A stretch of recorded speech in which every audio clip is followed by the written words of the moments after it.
As we've recently seen some significant dumpster fires with hundreds of millions of dollars being wasted, non existent player bases, layoffs, and general disappointment, I just can't shake the feeling that something went horribly wrong over the past few years. A common narrative on the internet and a very easy thing to say is something along the lines of it's DEI therefore bad and just move on, but I don't believe that's the key issue. It's at most just a symptom, not the cause, and yeah, we'll know soon enough with what's been happening. Just take a look at Baldur's Gate 3 or Cyberpunk. They also have those elements, but nobody cares because the game is good.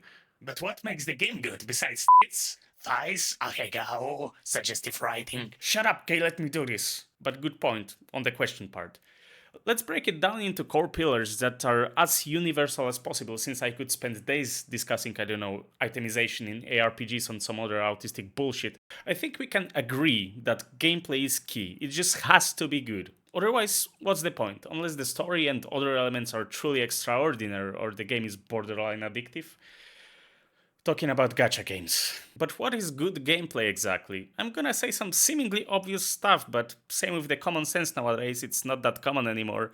The obvious just has to be stated sometimes, because it seems like a forbidden truth to the AAA slop factories. I think good gameplay is best described as an overall game experience that makes you want to go back by any means, either by game juice, rewarding interactions, or whatever. You are trying to defeat the boss in Elden Ring again and again, despite having your ass handed to you on a platter. You still come back, try something slightly different, or you feel you're just unlucky with attack pattern. You're frustrated, but you know the fight is fair and the big dopamine hit is just around the corner if you get good. Or you're playing Path of Exile and during workday you get an idea on how to improve your build, so you spend the whole afternoon tinkering. It's not working as you expected, but at least you learned something, got some new ideas. Or you just copy the build one to one without thinking, plus discovered version of meta farming strategy and min-max fun out of the game. Still, no divines. Yeah, it is what it is sometimes. Even if you have a fighter jet, you still have to pilot it. Next, systems. There has to be a way to alter the gameplay and give the player meaningful choices and agency over at least part of it. Otherwise, you'd be doing exactly the same thing over and over, and even good gameplay would get old really quick. Classes and skill trees in RPGs, tons of items in roguelikes and ARPGs, maps and weapons in arena shooters, which are dead, or I don't know, endless replayability and strategies in other online shooters like Counter Strike. Unless you're making an online shooter or something where it just doesn't matter, and especially when RPG is mentioned, writing and storytelling has to take precedence, sometimes even before gameplay. Just take a look at Disco Elysium. Graphics are nothing to write home about, unless we speak about the portraits, which are absolutely amazing. It still has some nice, memorable style to it. Gameplay is pretty much point and click, read or listen to dialogue. The game is all writing, and it's a masterpiece, especially if you're a story enjoyer like myself. It's made replayable due to vastly different outcomes in dialogues, depending on your build, if you will, thoughts you choose to process. It's just right. A huge part of what can make a game good is also its maintenance, content updates, patches, etc., because it makes the game evolve. Look, Eevee is both cute and useless, but its evolutions. Did you know that Vaporeon is the most suitable? Can it? The polish it receives after initial release. Remember, kids, you cannot polish a turd, but you can stick a live service flag in it. Oh, come on, live service isn't always that bad. We are just burnt with bad application. Look at No Man's Sky. The game was. Shit. Yeah, pretty much. It under-delivered on what it was hyping at the time, was lackluster to say the least. There were, of course, some cool elements to it, but were hugely overshadowed by how much it was undercooked. Yet Hello Games owned it, went to town, fixed the game, added a great amount of content that is still being churned out. Top 10 anime comebacks. Exactly. There are, of course, other elements to games, but I believe those that I mentioned are the core pillars and most universal things that games can do and should deliver. And if you take a look at it, it seems obvious if you're a gamer, isn't it? I don't know about you, but while playing most of the recent titles, something's clearly missing. Games like Edge, this elusive X factor that makes them stand out. Games used to push the envelope, and most of the AAA titles nowadays push on the agenda with no innovation at all. Overly safe, lacking any bite or controversy, stale systems, cookie cutter solutions, and while gameplay might not be bad in some cases, the writing is boring. It sucks, dick. Just say it in an RPG, for God's sake. Oof. Uninspired stories that are often copy pasted homework but don't make it obvious style, and even when there is potential, the ball is immediately dropped with horrible delivery or one dimensional characters, do no wrong self inserts, and token characters which somehow end up playing lead roles. Who gave the green light? Who gave the green light and then decided that this is the product? Product, good word.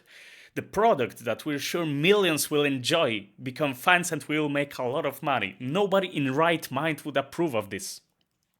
I don't know. There's this atmosphere of inauthenticity, as if characters in game were just mediocre actors at the set, if you catch my drift. And even if a game is objectively not that bad, it still has some obnoxious, uninspired stuff like taking advantage of current whatever social issue. Failguard. Would you eat a tasty salad with a speck of shit in it? Maybe you would eat around the shit. Personally, I think I'm good. Yeah, the Asmon's analogy applies. Do they even realize that in the course of next few years, things that they want to inject might not be even relevant anymore? Then, with the size of AAA studios, they have to make a lot of sales to just break even, so this is even more perplexing. For years, with all those microtransactions and pushing live service, even into single player games, we used to think game companies care only about money. That apparently not anymore, since they are creating a product that just exists in vacuum. So much for everybody, it's for nobody. Nothing interesting, bland, stale, safe, expensive piece of hot garbage. Another one bites the dust.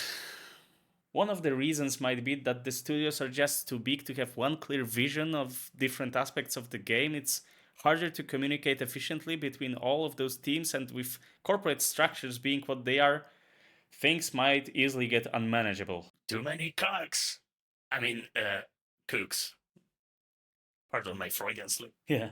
The more parts a machine has, more points of failure, bigger chance to break, and you have a lot of parts, K. AAA games are products. They are no longer works of inspiration made by gamers for gamers. They are not for players to play, they are for shareholders to make money. And creative leads do not have the power anymore. Marketing and sales do. Only them, people away from the product, could make all those decisions like pushing obnoxious live service everywhere. And don't get me wrong, it can be good, and I really like well implemented live service systems, but there is a limit, a thin boundary when it's just too much, too forced. Let's do what Fortnite did. And yeah, Dilbert comics are always alive, it seems. DEI is just one of the symptoms. When done right, nobody even notices or has any problems because it's authentic and fits well. I mean, even Warhammer did it, Baldur's Gate 3 did. It does not punch you in the face with one dimensional dialogue and characters, but we circle back to terrible writing that seems to be the new standard now. Like a Five Nights at Freddy's fanfic writer calling themselves next Stephen King. I understand the outrage after Baldur's Gate 3 release that we can't expect this level of writing to be standard because studios just lack passion. When clueless people in charge get incentivized to push a narrative, give the task to bad writers who are rejecting criticism with all the toxic positivity echo chamber around, this is what we get. A flaccid dick. Do they even know who are these games for? Moreover, they push systems that are proven to make money but without context, which turns the game into an incongruent product. I've spent $70 and all I've got is this lousy game. And if you had to nail every aspect perfectly, but no, just take a look at Marvel Rivals. They made Overwatch, but better. Innovation is great, but if you execute an existing concept better than others, it's bound to have a good shot at success. The bottom line is that a big chunk of games stopped being made by gamers. If you take a look at early Blizzard, Square Enix, Grinding Gear Games, Atlus, you see people who are truly passionate about gaming creating works of art and passion. Some of them still carry that torch, but now AAA segment is filled with corporate overlords creating slop with good marketing. However, tides are beginning to change. Steam introduces transparency policy regarding DLCs. We see companies openly renouncing forced DEI. It's not the root cause of the problem, but it's a sign that a change is coming. DEI is not wrong in itself. It's that poor and forced execution again and again made gamers sick and allergic to even slightest hints of it.